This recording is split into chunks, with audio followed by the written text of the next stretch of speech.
Assalamualaikum warahmatullahi wabarakatuh. Halo semuanya, selamat datang di Berinvest, berbincang investasi bersama KSPM UMM.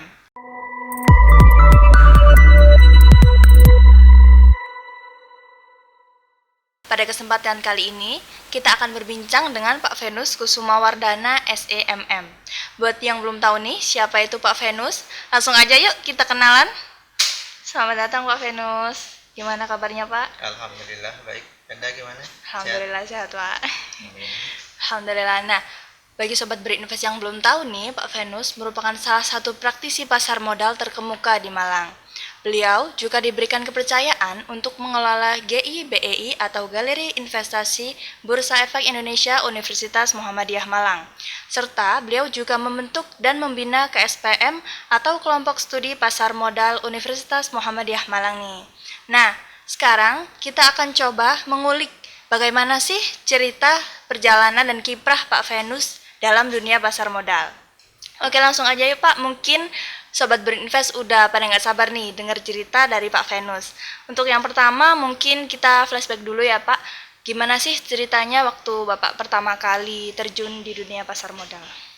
Wah, kalau cerita saya panjang juga Mbak Venda, karena saya masih mengingat ya berapa puluh tahun yang lalu, pada saat saya masih kuliah, tahun 95 ya kurang lebih. Sekarang berarti berapa tahun? Udah 20 30 ya, 30 tahunan ya. Nah, saat tahun 95 itu saya masih menginjak semester 5. Nah, kemudian diawali oleh kawan saya namanya Andi Fauzan, itu dia bilang, Ven, ayo ikut yuk cari uang gitu kan. Nah, saya balik tanya, cari di mana uang, halal nggak gitu kan. Oh, halal. Nah, akhirnya singkat cerita, waktu itu saya datanglah ke jalan MGR Sugio Pranoto, jadi tepatnya itu di sebelahnya gereja Kayu Tangan ya. Nah, di situ ada Bank Bersaudara Jaya, kemudian grup Skar Group ya. Nah, singkat cerita saya diajak ke sana, kemudian saya duduk di depan monitor ya. Yang kemudian lucunya apa? Hampir ya 1 jam itu saya mandangin, saya nggak paham kenapa yang saya pandang angka-angka. Jadi angkanya jalan gitu sampai mata saya juga pedes kan. Nah, kemudian saya tanya si Andi, loh Di, ini apa gitu kan. Nah, kemudian kawan saya bilang, oh ini perdagangan saham. Nah, kemudian saya toleh-toleh ke kanan kiri, di sana ada banyak investor yang sangat serius, yang kemudian beliau teriak gitu ya. Nah, beliau teriak beli jual gitu kan. Saya masih terperangah, lah ini ngapain orang-orang gitu kan. Nah, kemudian saya hampir dalam 1 minggu waktu itu diajak, saya agak lupa ya, apakah 1 minggu 2 kali atau 3 kali atau tiap hari saya lupa. Intinya pada saat hampir seminggu saya nggak paham, dan saya beranikan diri untuk nanya ke, ada waktu itu investor namanya Pak Bungsu, ada Pak Sai juga. Nah, beliau bilang, diam dulu, jangan berisik katanya gitu. Nah, saya tambah penasaran, ini orang lagi ngapain sih gitu kan. Nah, kemudian singkat cerita saya coba pelajari dari apa yang saya lihat, dan juga belum ngeh. Nah, kemudian akhirnya saya coba tanya ke Andi Fauzan dan dijelaskan. Nah, termasuk ada waktu itu Pak Andreas ya, Novandi sebagai PM juga waktu itu, beliau banyak juga menjelaskan. Ada Pak Wibowo ya, juga beliau yang menjadi awal dari sejarah saya di pasar modal. Nah, singkat cerita saya mengawalinya beranikan diri untuk beli ya. Nah, beli itu di bulan September kalau nggak salah, di bulan September di 96 ya.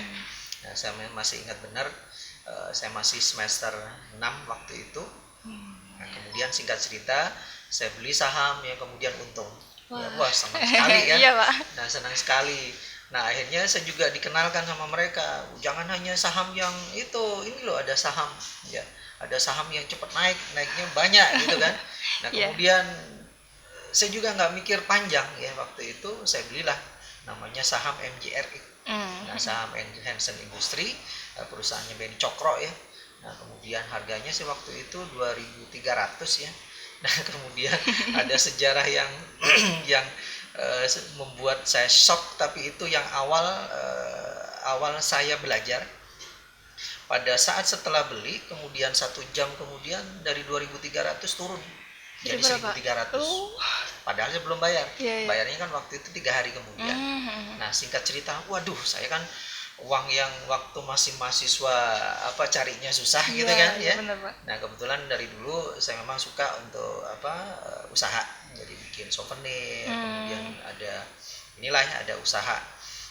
Sehingga pendapatan bulanan bukan dari hanya orang tua, tapi saya Dari insya usaha. Allah alhamdulillah bisa dapatkan sendiri. Nah, Iya. singkat cerita, September masuk jadi investor, kemudian ketemu kenal dengan beberapa orang di sana, kemudian ditawari sama Pak Andreas. Memang beliau awalnya ya nanya kegiatan apa dan segala macam ya. Nah, kemudian sempat juga beliau sampaikan, karena saya sampaikan kalau belum skripsi ya, belum skripsi, belum KKN gitu kan, dan beliau tawarkan udah skripsi di sini aja, nanti KKN berapa lama gitu kan. Nah, singkat cerita, saya KKN, pulang KKN saya ujian skripsi, karena ujian skripsi saya selesaikan skripsi kan lebih cepat.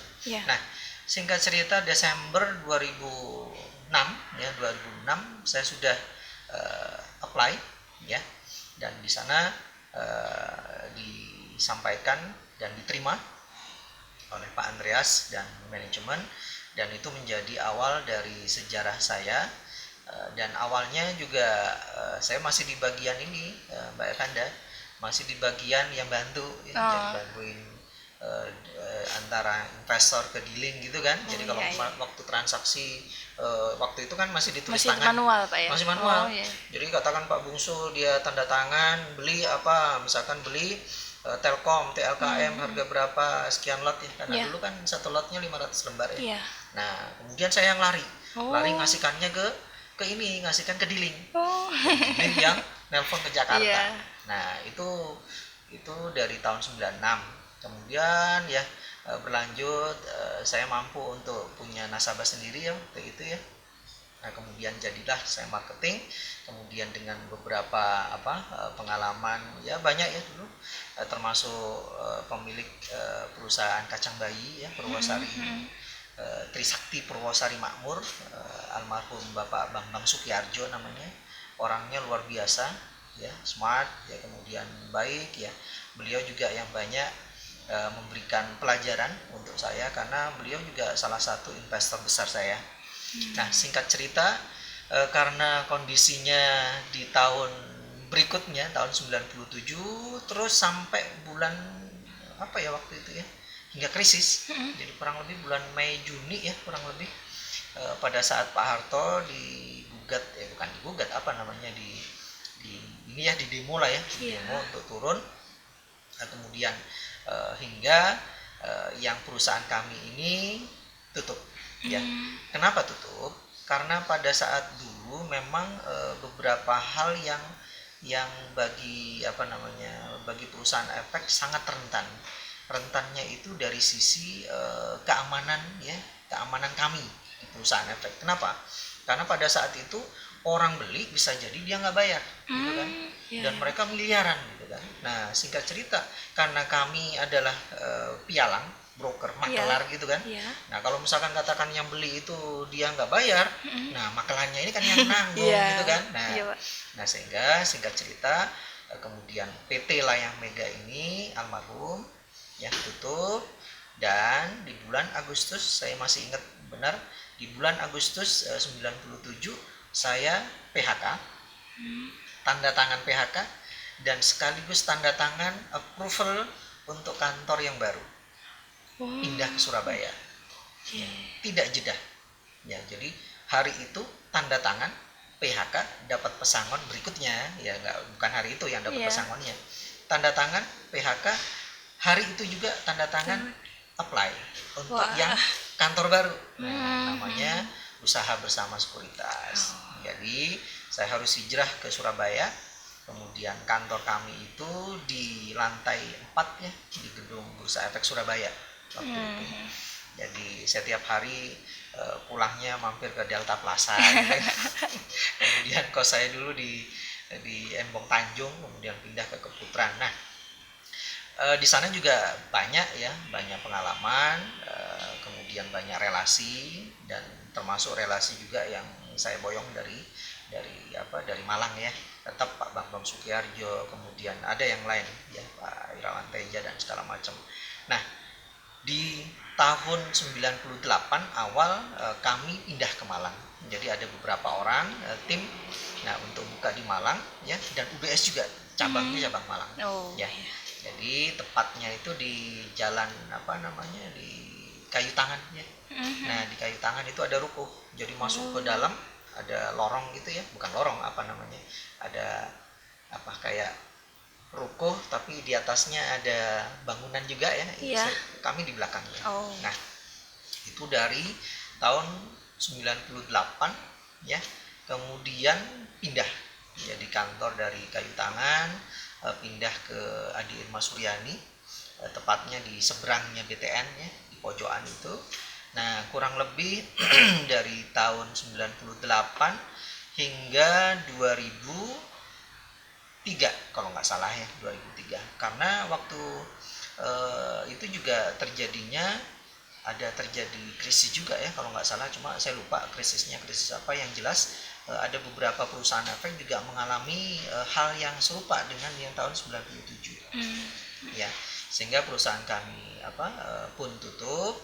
Nah waktu dulu memang beda dengan yang sekarang. Kalau sekarang kan kondisinya sudah sangat aman ya, dari sisi Pak, baik itu dari sisi perusahaan efek, kemudian dari sisi investor, utamanya dari sisi investor. Nah, karena saat dulu dana nasabah ini kan berada di perusahaan efek gitu kan. Nah, tetapi sekarang tidak. Jadi uang nasabah itu ada di namanya bank kustodian. Jadi kalau terjadi sesuatu terhadap perusahaan efek itu aman. Jadi dananya mereka ada di bank kustodian. Nah, termasuk saham. Kalau dulu enggak. Kalau dulu uangnya itu masuk ke rekening perusahaan efek, kemudian sahamnya juga.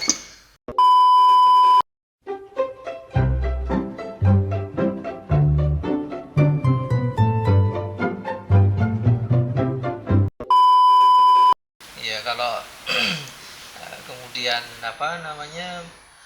setelah dari Layang Mega Malang, pindah ke Surabaya, kemudian di Kayu Tangan itu kan tahun 98. Nah, tepatnya itu di ruko Kayu Tangan.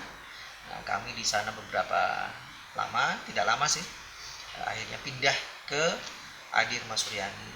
Nah, Adi Irma Suryani itu di ruko juga, jadi seberangnya BTN ya. Iya. Nah, hingga kurang lebih 2002 atau 2003 akhirnya perusahaan kami UBS itu tutup juga. Dan hampir sama dengan kejadian yang di Layang Mega, karena kelemahan bagi perusahaan efek ini kan, kalau dulu lemahnya kami dari sisi pengawasan mungkin ya, karena ada investor yang dia beli, kemudian dia beli saham nggak bayar gitu. Jadi mau tidak mau kan yang nanggung kan broker gitu kan. Iya, Pak. Padahal waktu itu dijaminkan sertifikat tanah, dan tanah kan tidak liquid. Iya. Nah, itu awal dari sebuah kebijakan yang akan dilakukan oleh Bapepam, pemisahan akhirnya. Nanti saya akan cerita di belakang. Nah, dari tahun 2003 tersebut, setelah UBS tutup, nah sebenarnya di sela-sela antara 2000 dengan 2003 ini saya nyambi waktu itu. Nah, nyambi sebenarnya dari tahun 98 saya ngajar juga. Jadi kebetulan waktu itu Pak Nasarudin mengajak saya untuk ngajar di Muhammadiyah. Jadi asisten dosen gitu, Pak. Sebenarnya waktu dari kuliah saya kan asisten beliau ya. Kemudian sebenarnya ditawari juga jadi dosen, cuma saya lebih suka lebih suka jadi praktisi kan ya. Nah, tapi panggilan hati itu nggak bisa, karena orang tua saya juga, ayah saya seorang pendidik. Nah, sehingga di tahun 98 saya diminta ngajar, kemudian saya ngajar sebagai praktisi, tapi ngajarnya malam. Jadi hanya bisanya malam hari. Kalau siang kan di perusahaan ya, baik itu di Layang Mega ataupun di UBS. Nah, saya nyambi lagi di tahun 2008 2001 2002 itu ada namanya WBG, ada namanya Wahana Bersama Globalindo. Nah ini investment dari Dressel Investment dari Inggris, jadi Virgin Island ya. Nah itu juga lumayan, artinya saya ada investor, kemudian ada penghasilan tambahan ya, di samping di luar dari penghasilan dari kantor. Nah saat itu juga sempat saya di Astra CMG. Nah, Astra CMG ini di insurans, tapi kantor tetap. Jadi saya nyambi, jadi bantuin kawan cari customer gitu kan. Kemudian saya kenalkan, kemudian masuk ya saya ada tambahan lah, ada tambahan benefit. Nah, berarti untuk yang di itu pengaturan waktunya tuh enggak full ya seharian sebenarnya gitu, kalau Pak? misalkan yang sambilan itu kan tidak perlu full time ya. Jadi full time memang saya sehari-hari di yang utama di UBS itu. Nah hingga 2003 kurang lebih ya, Januari atau Februari saya lupa, akhirnya UBS tutup juga, kemudian PHK juga ya. Nah kemudian sempat waktu itu ya saya istiqoroh minta yang ditunjukkan pekerjaan yang yang layak gitu kan. Nah pada saat saya ingat waktu di mana di Kediri ya, di Kediri, saat di mertua saya, di Jombang apa Kediri saya lupa, di Jombang saya lupa ya. Nah waktu itu saya baca koran bahwa ada lowongan di Bursa Efek Indonesia. Waktu itu Bursa Efek Jakarta Yang pusat, Pak? yang pusat. Nah saya lamarlah ke sana. Nah kemudian setelah lamar ada panggilan ya, kemudian saya nggak percaya juga ada panggilan, kemudian singkat cerita interview di Surabaya dan tes ya, tesnya ada 6 kali. Nah, baik itu yang tes psiku, kemudian tes tulis ya, kemudian ada macam-macam, termasuk TOEFL interview ya. Nah interviewnya ini juga yang interview bukan orang Bursa Efek Jakarta waktu itu, tapi yang interview ini adalah psikolog. Nah yang psikolognya ini orang AL, jadi Angkatan Laut. Ya jadi di Surabaya, di belakang rumah sakit itu. Nah singkat cerita ada beberapa proses yang harus saya lalui, kemudian dari sekian tidak tahu berapa waktu itu, kurang lebih 1.500 ya, kemudian disaring menjadi 33. Dari 33 ini kemudian menjadi 10 kalau nggak salah, dari 10 menjadi 5, dari 5 ini kemudian diinterview. Nah di interview itu tempatnya di Bank Mandiri di Jalan Jaksa Agung Suprapto di Bank Mandirinya, di pavilion di belakang. Ada 3 orang saat itu, ada Pak Inov ya, Pak Nofka Agung itu, kemudian ada Bu Piska Rini, kemudian ada Pak Tata ya. Nah Bu Piska dan Pak Tata ini dari Jakarta, dari Bursa Efek Jakarta. Nah Pak Tata ini dari SDM, kemudian Bu Piska dari namanya divisi komunikasi perusahaan ya. Singkat cerita kemudian saya diterima di 2003 bulan September kurang lebih. Nah perjalanan karir saya juga saya awali di sana. Nah tetapi ada perbedaan. Perbedaannya adalah pada waktu di Bursa Efek Jakarta saya tidak melayani nasabah. Ya. Saya tidak transaksi jual dan beli melayani nasabah untuk beli saham, enggak. Tapi saya murni yang bersifat edukasi. Ya. Kemudian bersifat publikasi. Kemudian termasuk saya juga banyak mengenal baik itu Kadin, kemudian ada ada banyak pihak ya, termasuk ID, kemudian termasuk perkumpulan ya. Nah artinya kami hanya bersifat untuk publish, untuk mengedukasi dan mempublikasi Bursa Efek Jakarta. Nah singkat cerita awal di Malang itu hanya ada 2 kalau nggak salah, ada 2 atau 3 sekuritas ya. Yang saya ingat saat itu yang masih berdiri hingga sekarang itu BNI Sekuritas, kemudian sama dulu ya, Vicor kalau nggak salah, Vicoritas ya. Nah kemudian muncullah muncul Trimega, kemudian muncul Sarijaya, kemudian muncul muncul yang lain-lain, Valburi ya dan segala macam ya. Nah saat itu awalnya memang sewa di kantor kami di PIPM, namanya PIPM.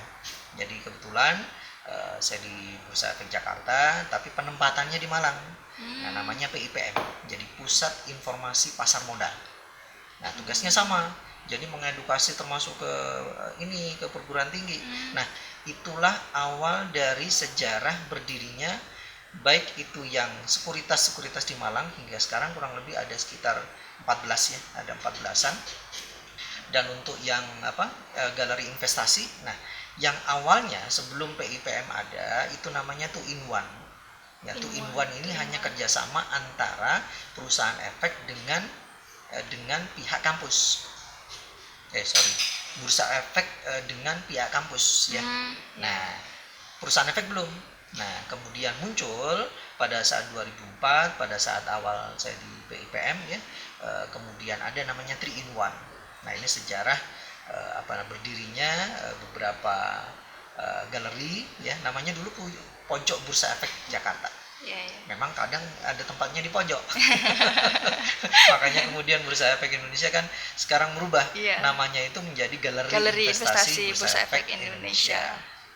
Nah, dulu pojok Bursa Efek Jakarta. Nah, kemudian dengan adanya 3 in 1 ini harapannya baik itu perguruan tinggi. Nah, yang dimana perguruan tinggi ini kan haus dengan edukasi ya.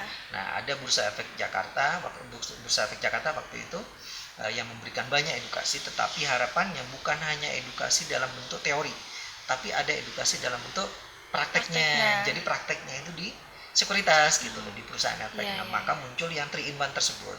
Nah, termasuk yang kami diantaranya saya, ada Pak Samsul dan beberapa kawan yang lain, khusus yang di Muhammadiyah dan ada di beberapa tempat yang lain. Nah, ini merintis.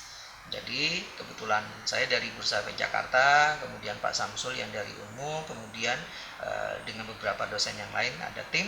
Nah, membuat galeri ini. Jadi membuat galeri investasi Bursa Efek Indonesia UMM. Tapi dulu namanya Pojok BEJ. Pojok BEJ itu 2004. Nah, kemudian singkat cerita, karena prosesnya juga cukup panjang dari sisi administrasi dan kemudian berjalanlah waktu, sempat GIBEI ini juara 1 nasional waktu itu dari sisi inovasi ya. Nah, ini tahun pertama. Nah, ini satu hal yang luar biasa untuk jadi kebanggaan ya, utamanya UMM, bahwa Pojok BEJ waktu itu mendapatkan juara pertama dan ada di sini penghargaannya ya. Penghargaannya. Dan kemudian dulu juga kami membuat pameran pasar modal yang dihadiri oleh Pak Eri Firmansyah dulu. Kemudian ada plakat yang ditandatangan beliau. Kemudian dari Bapepam dulu juga oleh sekretaris Pak Wahyu Hidayat ya. Nah, kemudian dihadiri waktu itu oleh Pak Muhajir sebagai rektor. Nah, dan berkembanglah GIBEI Pojok BEJ waktu itu. Nah, singkat cerita berkembang hingga di Malang ini ada 14 perusahaan efek, kemudian dengan galeri baik itu yang Muhammadiyah, kemudian yang UIN, kemudian termasuk yang ABM, kemudian yang Brawijaya. Nah, Brawijaya ini ada 2. Jadi yang via niaga dengan yang Fakultas Ekonomi dan Bisnis ya. Kemudian ada juga berkembang Kanjuruhan, kemudian ada berkembang UM ya, Universitas Negeri Malang ya. Kemudian ada juga waktu itu kami mengembangkan di Kediri ya, di Poltek Kediri. Kemudian kami mengembangkan di Sidoarjo, kemudian kami mengembangkan yang di Surabaya ya, termasuk yang Gresik. Nah, ini sejarah dan waktu itu semakin menjamur. Nah, habis 2008 ya, saya banyak belajar di Bursa Efek Indonesia dan luar biasa pengalaman saya di sana. Saya digembleng di BEI menjadi salah satu ya membentuk pribadi yang profesional ya, karena di Bursa Efek Indonesia juga ada beberapa pelatihan pendidikan ya, diantaranya ada pendidikan dari John Robert Power dan segala macam ya. Nah, kemudian singkat cerita karena kondisinya saat itu ada merger antara Bursa Efek Jakarta kemudian dengan Bursa Efek Surabaya dan kemudian dilebur sehingga saya masih ingat di bulan Desember itu kami yang terakhir masih memberikan penghargaan kepada juara lomba desain logo.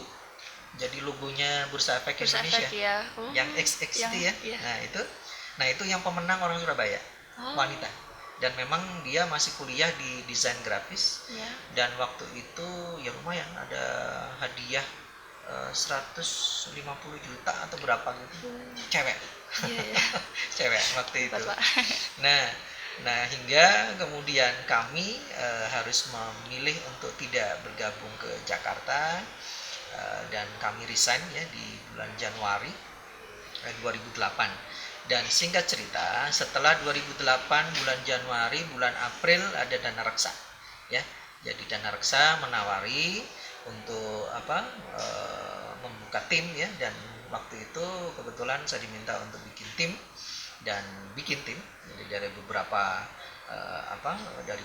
orang, baik itu ada Lukas, ada Ferry, ada ada Mas Yudi, kemudian macam-macam ya, termasuk saya juga, ada berapa belas. Nah kemudian sebenarnya cabang ini kan adalah cabang dari Surabaya untuk yang dana reksa, dan hanya 6 bulan saya di dana reksa Malang, karena salah satu karena saya harus hijrah karena di dan reksa itu diantaranya ada salah satu orang adik saya. Jadi dia karirnya sendiri-sendiri, akhirnya saya harus hijrah dan bergabung dengan PT Reliant. Dan di PT Reliant inilah saya banyak menempa pengalaman juga, menempa ilmu pengalaman ya, dan kemudian saya juga membranding dari Reliant yang belum dikenal ya, meskipun Reliant sebenarnya berdirinya di tahun 2004 ya, pada saat awal-awal PIPM, tetapi saya kenal baik dengan beberapa orang ya, dan insya Allah banyak yang kenal di perusahaan-perusahaan efek di Malang. Nah saya gabung jadi bulan September 2008 saya gabung di Reliant. Nah termasuk diantaranya tugas saya juga yang bersifat eksternal, baik itu edukasi, publikasi ya, kemudian saya dengan beberapa kalangan, termasuk dengan pengusaha-pengusaha dan segala macam ya. Nah termasuk juga alhamdulillah dengan waktu yang tidak lama, investor di Rally Malang ini lonjakannya luar biasa, dari ya berapa puluh atau berapa ratus hingga kemudian menjadi ribuan. Nah, di antaranya ribuan ini baik itu yang bersifat mahasiswa ataupun yang non mahasiswa. Karena kemudian saat itu kan ada inovasi yang baru bahwa investor yang awalnya syarat untuk menjadi investor ini kan 25 juta. Ya. Nah, tetapi pada saat ada 3-in-1 ini, kemudian kami mengajukan untuk minimal pendaftaran pembukaan rekening untuk mahasiswa minimal. Jadi waktu itu dari awalnya sih harusnya formal 25 juta, turun 10 juta, turun 5 juta, kemudian turun 1 juta, ya turun lagi 250.000, kemudian menjadi 100.000, dan hingga sekarang bahwa jika mahasiswa mau buka rekening itu dengan 100.000 udah bisa. Emang sih Pak, kalau misalkan 25 juta buat mahasiswa terlalu besar Pak ya. Terlalu berat. Nah sebenarnya saya juga bisa merasakan, karena saya awal merintis karir ini kan dari bulan Mei 95 ya, hingga tahun 96 saya sebenarnya dari investor. Awalnya dari investor yang kemudian jadi broker. Pada saat broker ya sudah, saya tinggalkan investor saya ya, jadi status investor saya. Nah kemudian setelah sekarang ini sudah tinggal enaknya Mbak, istilahnya kalau sekarang kan beberapa hal sudah siap ya, siap baik dari peraturan-peraturan yang saat ini peraturan ini menitik beratkan terhadap keamanan bagi investor ya. Nah kenapa? Karena dulu kalau investor mau beli saham itu transfernya itu ke perusahaan efek ya. Ya kan? kemudian sahamnya disimpannya di berangkasnya perusahaan efek. Tetapi tidak. Nah, sekarang dengan adanya OJK yang berdiri tahun 2013 yang lalu ya, sehingga dipisahkan antara aset manajemen, aset perusahaan efek dengan aset investor. Sehingga tidak lagi perusahaan efek ini mengaku bahwa uang yang dari nasabah ini menjadi aset dia, gitu kan? Iya, Pak. Nah, karena kalau dulu dimasukkannya ke MKBD. Nah, sekarang dipisah. Ya, dipisah. Jadi yang investor ya dia dibukakan rekening di bank kustodian, ya kan? Nah, dengan atas nama sendiri dan sangat aman dari sisi keamanan. Nah, kemudian dari sisi untuk penyimpanan saham ya, kalau dulu yang disimpan di mana namanya, disimpannya di berangkas perusahaan efek, tidak lagi. Sehingga untuk kekhawatiran hilang atau kekhawatiran dicuri atau kehilangan atau dirampok tidak lagi. Kenapa? Karena semuanya sudah scriptless trading, artinya tidak ada wakat. Nah, sehingga semuanya dijadikan satu di namanya Kustodian Sentral Efek Indonesia. Oke. Nah, sampai dengan 2020. Nah, ini masa-masa bagi saya satu transisi ya, yang transisi ini untuk memutuskannya sangat berat. Karena dengan adanya COVID di 2019 ya, kemudian dengan kebijakan-kebijakan yang ada, kemudian COVID ini membuat perusahaan efek ini hampir banyak yang pendapatannya dari transaksi sangat-sangat menurun. Nah, kenapa? Ya karena pastilah ya, pada saat pandemi kan orang banyak menjual dan dia tidak melakukan pembelian, gitu kan? Nah, sehingga singkat cerita untuk di beberapa kantor cabang yang di tempat kami dan di perusahaan yang lain, bukan hanya di perusahaan kami, tapi di perusahaan yang lain dilakukan namanya efisiensi. Nah, ada beberapa termasuk di Malang. Nah, dan kebetulan saya kebagian untuk ditugaskan ke Balikpapan.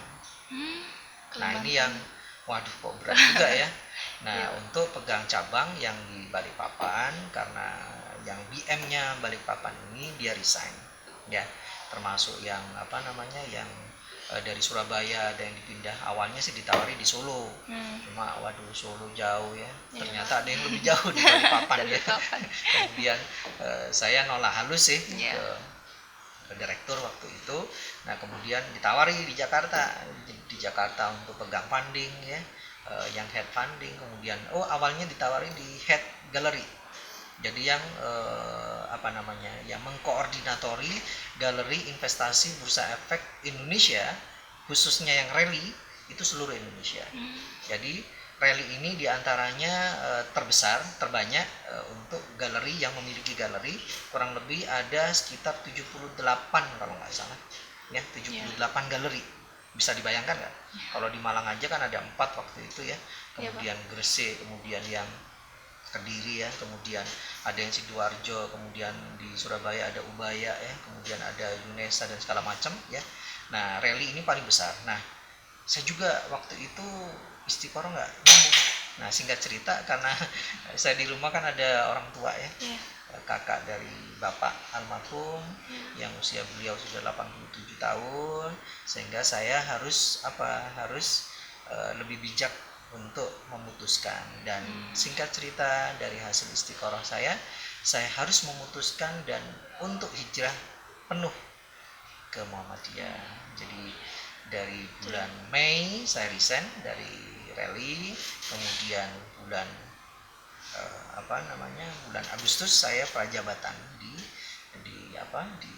UMM. Dan NIDK saya keluar itu di tahun 2019 bulan September ya, tanggal 19 September 2019 keluar.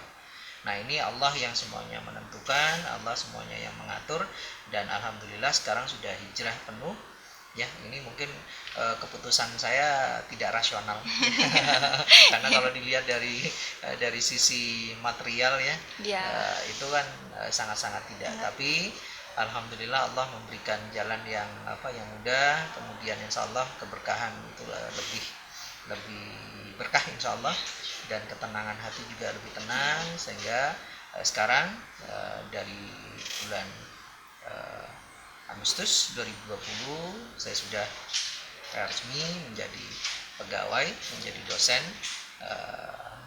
FEB UMM ya.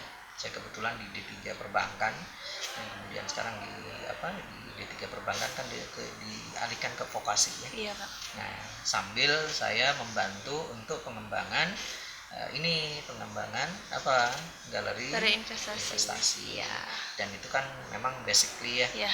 Nah, Berarti kira-kira apa lagi mau nanya kalau apa? misalkan jadi kan selain mengelola galeri investasi, Bapak juga membina KSPM atau kelompok studi pasar modal UMM nih, Pak. Nah, itu ada sejarahnya nggak sih, Pak, buat KSPM-nya sendiri?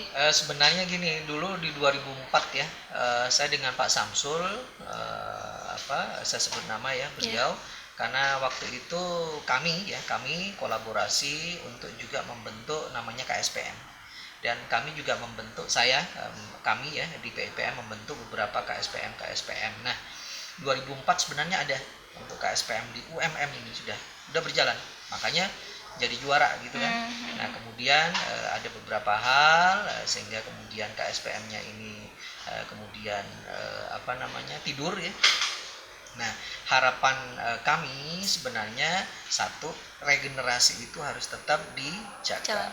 Karena kalau regenerasi ini terputus, maka nanti akan merubah ya kan? Iya, Pak. Strukturnya gitu loh. Nah, dengan keberadaan saya di UMM kembali sudah fokus, maka di 2020 lalu, nah kemudian saya Budwi dan ada Mas Irawan dan Mbak Kardina waktu itu sebagai tim ya, karena kami kan ada 4 orang, membentuk KSPM kembali, membangunkan KSPM yang lama. Kalau yang lama kan sudah lulus, iya, nah ini membentuk KSPM yang baru. Nah, diawali sebenarnya dari inspirasi dengan juaranya ya, ada waktu itu ada si Harpiansa, kemudian si Aziza ya, yang mengawali mengikuti Olimpiade pasar modal tingkat nasional, dan di sana mereka luar biasa dan mereka memang cerdas. Saya sifatnya hanya membantu. Nah, kemudian juara nasional, juara 3, jadi mengalahkan UGM ya, dan saya lupa UI kalau nggak salah yang juara, dan satunya saya lupa dari mana.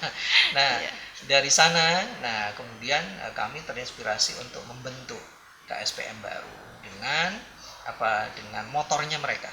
Dan terbentuklah satu-satu dengan kawan ke kawan ya. Nah, terbentuk hingga sekarang. Nah, harapannya ya sebenarnya KSPM ini agar tetap berjalan, agar tetap hidup ya, kemudian agar tetap berkiprah, termasuk lebih inovasi, lebih berkreasi gitu kan. Nah, jangan lupa nanti regenerasi. Ya, Pak, benar. Apalagi yang lain? Ini saya tertarik ini Pak. Pak Venus kan mulai berinvestasi mulai tahun 96 sampai sekarang. Nah, itu kalau misalkan kondisi bursa waktu krisis tahun 97-98 sama waktu kondisi pandemi itu perbedaannya apa, Pak? Sebenarnya gini, Mbak Penda. Pada saat saya nasabah investor ya, itu kan tahun 96, tapi pada saat saya jadi broker itu harus berhenti. Jadi nggak boleh jadi broker, sebenarnya secara kode etik tidak boleh melakukan aktivitas pribadi, gitu kan ya, termasuk di bursa efek dan segala macam. Nah, kemudian perubahan ya sebenarnya saya dengan mata kepala sendiri itu menyaksikan perubahan berapa kali ya, berapa kali krisis yang ada, baik itu krisis yang tahun 97, kemudian 2008, 2013, kemudian 2018, 19 ya, hingga sekarang ya. Nah, perbedaannya itu masing-masing beda. Kalau misalkan yang di 97 97 ya, 97 ini kan memang karena Pak Harto ini 32 tahun, yang kemudian ada ada pemicunya gitu kan, yang kemudian menggerakkan masa ini adalah mahasiswa gitu kan. Nah, sebenarnya ini hanya bumbunya, Tetapi sebenarnya ini berbarengan dengan beberapa hal. Nah, beberapa hal ini sebenarnya apa? Sebenarnya pada saat itu di tahun 97 ini ada namanya apa? Jatuh tempo hutang luar negeri.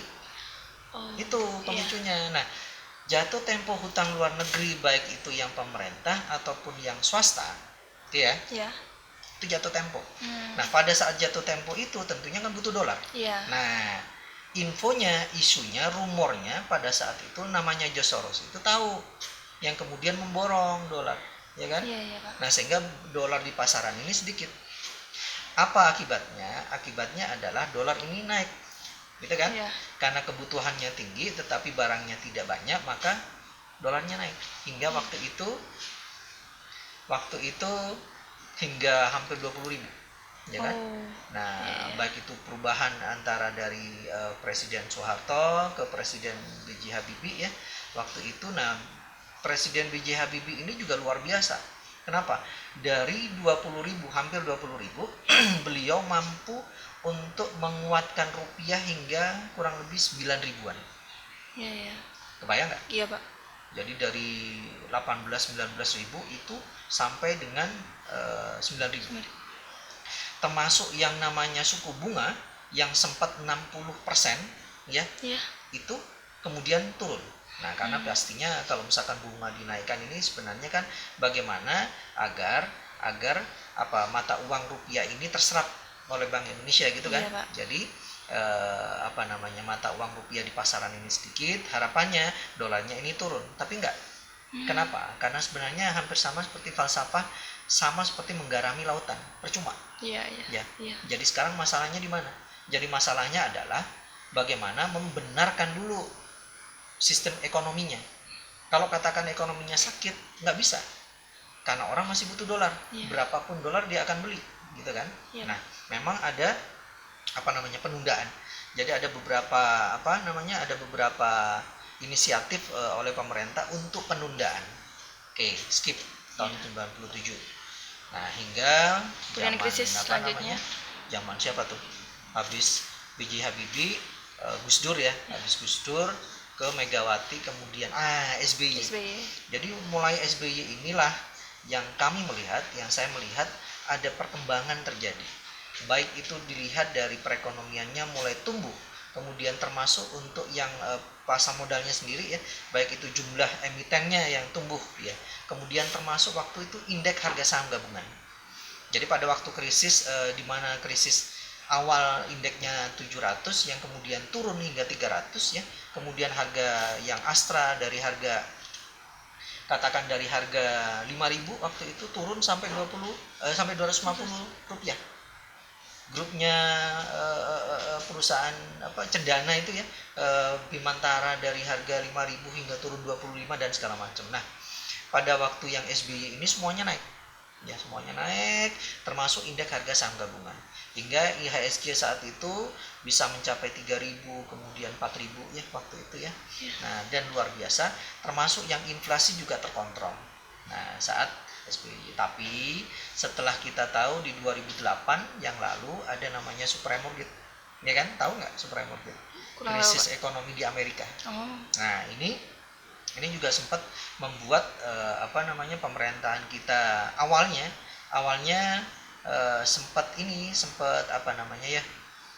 sempat goncang juga.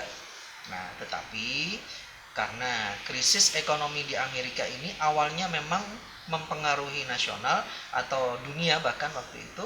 Nah, tetapi berbalik. Jadi pada saat kemudian di Amerika ini ada kebijakan dari Obama waktu itu memisahkan antara bank investment dengan bank konvensional, kemudian menzerokan suku bunganya sehingga uangnya itu lari dari Amerika. Dan diantaranya banyak yang capital outflow dari Amerika dan capital inflow masuk ke Indonesia. Nah, artinya capital inflow ini banyak investor asing yang masuk ke Indonesia. Ya. Berarti mereka banyak membangun perusahaan-perusahaan di Indonesia, baik itu yang real ataupun non real, ya. Termasuk diantaranya mungkin kalau kita lihat di Indolacto, kemudian Mayora, kemudian kalau di Pasuruan kan banyak ya. Ini diantaranya salah satunya manfaat keberadaan kapital itu, sehingga inflasi turun, kemudian pengangguran turun, kemudian indeks harga saham gabungan kita naik. Nah, sampai dengan 2013. Nah, muncullah yang namanya perang dagang. Ya, kalau saya cerita nggak habis nanti. Ya, nanti lain waktu kita skip untuk yang krisis ekonomi di Amerika 2013. Nah, ini terjadi penurunan. Ya. Nah, sebenarnya penurunan ini ya diakibatkan oleh yang diantaranya adalah krisis yang di Eropa itu kan, ya sebenarnya krisis Eropa panjang, nanti lain waktu saya cerita. Kemudian penurunan juga karena diakibatkan oleh perang dagang ya, nah nanti lain waktu saya akan cerita. Nah, kemudian hingga pandemik ya. Nah, tetapi perbedaannya kalau pandemik ini beda, murni kalau yang pandemik ini kan karena diakibatkan oleh satu wabah gitu kan. Nah, tetapi yang bisa kita garis bawahi adalah pada saat 2019 indeks IHSG kita itu masih di kisaran 6.350. Meskipun turun hingga bulan Maret tanggal 2 itu kisaran turun 16%, tetapi ya diumumkan oleh Presiden dan turun 38%, tetapi dari bulan Maret tanggal 27 hingga Desember 2020 ini indeksnya kembali ke 6.400 kurang lebih. Ya. Bahkan sekarang udah di atas dari sebelum pandemik. Iya, Pak. Ya. Nah, nanti ceritanya lain Pak. Nah, ini kita udah ngobrol banyak Pak, dari mulai Pak Venus pengalaman pertama di pasar modal, dari menjadi praktisi, kemudian sekarang menjadi akademisi. Nah, mungkin ini kan ada teman-teman KSPM yang nonton nih Pak. Mungkin ada teman-teman KSPM yang mau bertanya kepada Pak Venus mungkin. Oke, silakan. Saya Pak izin bertanya. Ya, silakan. Saya Mira mau bertanya. Ya. Apa sih Pak langkah pertama yang harus kita ambil? Kan saya kaum milenial nih. Biar nggak sesat untuk terjun di dunia saham itu, apa langkah pertama yang harus kita ambil Pak? Ya, terima kasih Pak. Berpegangan dulu sama Al-Quran dan hadis biar tidak tersesat. Pertama Pak. Setelah itu Pak. Ya, mungkin saya minum dulu ya. Iya, silakan Pak. Mungkin ada lagi teman-teman KSPN yang ingin bertanya sambil menunggu. Ya, silakan. Perkenalkan, nama saya Bahrul Ulum. Saya ingin bertanya Pak, apa saja risiko yang mungkin terjadi dan harus diwaspadai bagi investor pemula, khususnya untuk mahasiswa? Oke. Ya. Mbak Evenda tahu ya tadi yang pertama apa? Iya. Ya. Mungkin bisa dijawab yang Mas Ulum dulu Pak. Oh siap. Tadi yang pertama dulu. Nah, kira-kira kalau misalkan buat mahasiswa gimana sih agar aman gitu ya, agar aman dulu. Nah, aman ini relatif. Kalau saran masukan saya untuk kalian aman, satu, kalau mau jadi investor saham, beli saham, jangan pernah pakai uang kuliah. Ya. Nanti kalau pakai uang kuliah, wah, nggak bayar SPP, dimarahin sama Pak Bos, dimarahin sama Pak Nazarudin WR2 kan? Iya, Pak. Oke, itu yang pertama. Yang kedua, kalau buat milenial, utamanya mahasiswa ya, jangan pakai untuk uang kos-kosan. Nanti nggak bayar kos-kosan, diusir sama ibu kos. Ya, dua. Oke, yang ketiga, jangan pakai uang makan. Ya, jangan buat alasan, Pak, saya beli saham Pak, nanti saya puasa. Puasanya berapa lama? Karena saham kan tidak ada kepastian, ya. Meskipun kita tahu bahwa ada potensi naik atau potensi turun. Ya, jadi tiga. Nah, itu nanti akan aman. Nah, berarti sarannya untuk kaum milenial adalah belilah dengan uang yang disisihkan. Tapi biasanya kalau disisihkan nggak ngumpul-ngumpul Pak ya. Ya kan? Nah, caranya bagaimana? Kalau sekarang kan ada program namanya nabung saham ya kan? Nah, dengan nabung saham sebenarnya konsisten aja. Katakan dalam 1 bulan. Nah, nabungnya 50.000 atau 100.000 kan? Beli aja saham. Saham apa? Katakan Aneka Tambang ya. Waktu lalu sempat Aneka Tambang Rp350. Nah, itu banyak waktu itu nasabah ya, kawan ya, atau mahasiswa juga banyak yang beli, harganya 350. Sido muncul dulu harganya 250, sekarang udah 1.000 lebih. Nah kemudian aneka tambang waktu itu 350, sekarang waktu itu sempat 2000 sekian. Tim juga demikian. Tim kan sempat harganya 500 nih, ya kan? Nah beli konsisten, bulan ini beli 1 lot, bulan depan beli 1 lot, beli lagi 1 lot, terus kumpulin. Jangan misah-misah dulu. Kenapa? Karena agar apa? Agar yang namanya jika terkumpul dulu kan enak, kalau pas ada kenaikan kerasa gitu ya. Tapi kalau hanya 1 lot punya emiten kita aja kan ada 750 lebih. Nah masa mau beli saham sejumlah 750 perusahaan kan ya. Ya kalau harga gudang garam berapa, ya kan? Harga Unilever BCA berapa. Nah berarti beli yang semampu. Ya mampunya beli apa dulu. Katakan punya uang 100.000 atau 200.000, sesuaikan aja dengan kemampuan.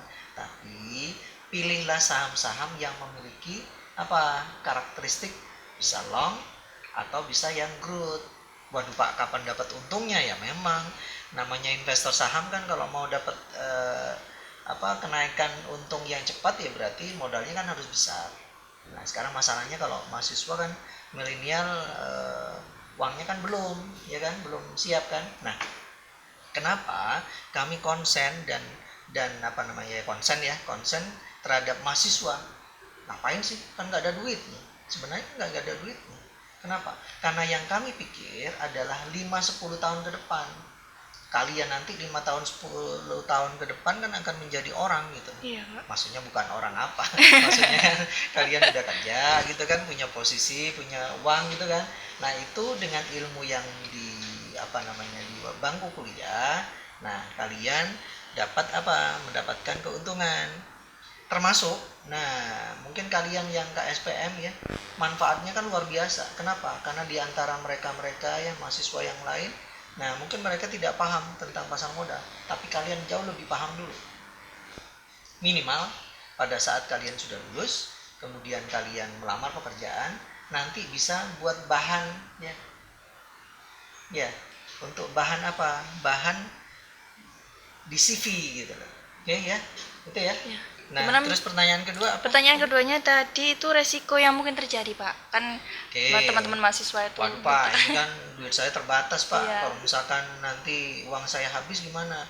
Sebenarnya beli saham itu tidak akan habis. Ya, kecuali kalau beli sahamnya itu saham yang gorengan. Kemudian perusahaannya itu disuspend, perusahaannya itu dipilotkan, itu yang akan habis. Oke ya. Tapi kalau katakan beli perusahaan yang aneka tambang, kemudian perusahaan yang ya minimal LQ45 lah ya, atau yang IDS 30, atau yang HIDIP ya 20, maka paling tidak itu 20 tahun ke depan masih ada. Ya. Nah, sehingga sarannya apa? Resikonya itu dieliminir dulu, dikategorikan dulu. Kita mau seperti apa sih? Pasti ada namanya high risk, ya high return. Kalau low risk, ya berarti low return. Nah, pilihan kita kalau disuruh milih, coba. Kalau kalian disuruh milih high risk, high return, ya pastilah, ya kan? Kemudian ada lagi low risk, low return, ya pastilah, logika kan? Kemudian ada namanya low risk, ya low risk, high return. Siapa yang mau? Low risk, high return. Wah, pasti mau semua, Pak. Atau kita balik. Ada namanya high risk, low return. Siapa yang mau? Nggak ada yang mau. Ya, tetapi kalau yang namanya high return, low risk itu kan jarang. Ya kan? Nah, sehingga dari beberapa kategori kita dibekali oleh namanya ilmu. Ada namanya fundamental, ada namanya technical gitu kan. Nah, ini alhamdulillah kalau di KSPM kan sudah dapat ya. Sudah dapat fundamental gimana, technical gimana gitu kan. Melihat membaca grafik ya. Kemudian membaca juga analisis pasar kan dapat juga kan? Dapat, Pak. Ya, dilihat dari volume beli dan jual gitu kan. Iya. Nah, harapannya nanti tinggal prakteknya. Kapan prakteknya? Pada saat sudah punya banyak uang. Ya itu si Harvey itu meskipun mahasiswa sudah beli saham, udah untung. Iya. Ya, mungkin Bayu juga udah beli saham ya. Nanti bisa diikuti sama yang lain. Ya, mungkin Ulum sama Mira boleh tanya-tanya sama Mas Harvey sama Mas Bayu gitu ya. Nanti kita di KSPM ini bagaimana saling membantu ya, saling melengkapi ya. Siapa yang punya kelebihan ilmu, maka nanti akan ditularkan, ya. Bukan akan tambah habis ilmunya, tapi akan tambah bertambah gitu. Oke? Iya. Ya, Mungkin jadi cukup. itu ya. Ya, Jadi mungkin resikonya gimana? Ya seperti yang tadi, meminimalkan resiko dari segi apa dulu? Kalau misalkan dari segi pribadi yang tadi, jangan pakai uang makan, jangan pakai uang ini ya, pakai uang kuliah, jangan pakai uang ini. Nah, pada saat dibutuhkan, kalian nggak bingung, ya, murni uang yang stay, uang yang nganggur, ya. ya Ya gimana syukur-syukur mungkin. nanti dari orang tua langsung dikasih uang 1 tahun gitu kan, wah itu bisa dikelola dalam 1 tahun, ya. Ada lagi? Gimana? Mas Ulum sama Mbak Mira mungkin ada tanggapan? Jadi intinya harus dicicil begitu ya Pak, nggak boleh langsung all in gitu. Eh, Sebenarnya gini, kalau misalkan mau all in atau di step by step ya, berkala itu tergantung dari niat kita. Niat kita itu mau apa sih? Mau belajar, ya, atau mau cari uang, ya kan?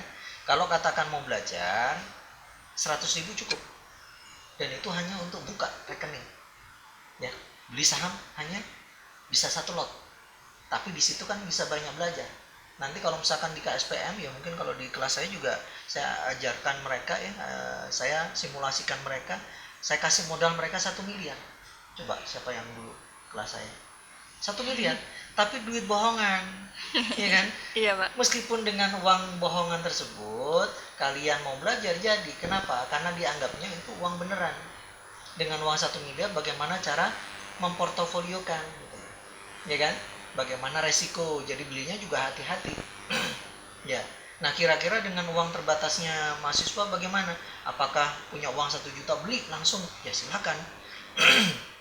Sebenarnya gini. Oh, maaf. Kalau kemudian bedanya antara beli 1 lot dengan 10 lot itu pasti beda. Resikonya juga beda, keuntungannya beda. Kalau keuntungan berarti kalau 10 lot lebih banyak dari yang 1 lot, gitu kan ya? Ya kan? Sekarang lihat dulu apakah sahamnya ini bertumbuh apa enggak, punya untung apa enggak. Nah, tapi jangan lupa hitung. Hitungnya apa? Hitung biayanya. Makanya di KSPM kan juga saya ajarkan ya bagaimana menghitung biaya. Karena pada saat kita beli saham, Ya. itu kan ada biaya. Iya. Biayanya apa? Biaya fee Fee beli dan beli, fee fee jual. jual. Termasuk nanti ada yang namanya penghitungan biaya per lembar sahamnya berapa bebannya gitu. Iya, Ya. Pak. Katakan fee-nya 100.000 atau 30.000 atau berapa gitu ya. Nah, dengan 30.000 atau berapa puluh ribu itu, jika nanti kemudian dibagi dengan 100, dibagi dengan jumlah saham, maka ketemu per lembar saham ini biayanya berapa gitu. Iya. Ini salah satu untuk mengantisipasi jangan sampai kayaknya untung tapi nanti jadi buntung. Kenapa? Karena diambil oleh biaya. Makanya kadang kita kan melihat apakah kita mau long atau middle atau yang short gitu ya, ataukah kita mau berdagang. Nah, kalau trading berdagang itu capeknya di apa? Di komisi. Nah, hitung komisi baik-baik, benar-benar. Kenapa? Karena nanti jangan-jangan apa yang kita pikirkan untung nanti akan terambil oleh fee. Karena fee itu kan juga milik hak dari broker gitu. Ya, tapi kalau kita tahu misalkan kita simpen besok naik lagi, ngapain kita jual? Ya. Nah, sehingga kita perlu yang namanya guidance itu dari mana? Guidance itu dari technical. Kira-kira technicalnya ini bagaimana? Kalau katakan sekarang moving average-nya yang 5 hari ya, yang merah itu ya. Mungkin kalau yang teman-teman KSPM sudah tahu ya. Jadi yang garis merah ini mau dibikin berapa? Mau 5 hari atau mau 10 hari ya. Kemudian yang hijau ya, misalkan katakan mau 60 hari atau mau dibuat 20 hari ya. Kalau hitungan 20 hari berarti hitungannya berapa? 1 bulan kan? Nah, maka nanti perpotongannya antara yang merah mau ke atas dari atas mau turun ataukah dari bawah mau naik. Nah, sekarang posisinya di mana? Kalau katakan yang merahnya yang moving average 5 hari itu masih di bawah, maka kemungkinan naiknya kan banyak gitu. Nah, sehingga ini yang perlu diperhatikan oleh mahasiswa, utamanya kaum milenial. Oke, mungkin Ya. itu ya. Ya, mungkin sudah jelas ya dari Mbak Mira sama Mas Ulum. Mungkin saya rasa berinvest hari ini cukup sampai di sini dulu. Mungkin dari Pak Venus ada beberapa pesan buat teman-teman KSPM dan sobat investor lainnya agar tetap semangat gitu Pak di dunia pasar modal. Pesan saya mumpung masih muda ya, masih muda, saya pernah muda dan sekarang sudah sangat tua. Jangan pernah bosan untuk belajar. Termasuk saya sendiri juga masih terus belajar. Nah, artinya perjalanan kalian masih panjang. Kalau kalian memahami jauh lebih dini untuk pengetahuan investasi, tinggal menunggu uangnya, ya kan? Kalau uangnya itu sudah siap, maka ilmunya sudah siap, jadilah kalian. Maka tidak heran di luar negeri sana ya, banyak investor-investor muda atau miliarder muda ya. Nah, mereka awalnya apa? Karena mereka menabung dan menabungnya di saham. Ya, silakan baca sejarahnya Warren Buffett ya. Beliau dari seorang loper koran menjadi triliuner, dan beda dengan yang Bill Gates ya, karena Bill Gates memang dasarnya dari orang kaya ya, meskipun sekarang tambah kaya. Nah, tetap belajar, tetap semangat, jangan lupa tetap yang utama buat mahasiswa kuliahnya sambil menyelam minum air. Yang minum airnya belajarlah banyak hal, diantaranya berinvestasi di pasar modal. Semoga bermanfaat. Nanti lain waktu kita akan sambung dengan topik yang beda, dengan pemateri yang beda mungkin. Iya Pak. Nah, mungkin udah disemangatin dan terus belajar buat teman-teman KSPM dan sobat berinvest lainnya ya. Terima kasih kepada Pak Venus, kita udah ngobrol-ngobrol banyak hari ini. Semoga apa yang kita obrolin hari ini bisa menjadi inspirasi buat teman-teman KSPM, buat pendengar podcast yang lainnya. So, sobat berinvest, thank you and see you in the next video. Bye. Sukses selalu. Semangat.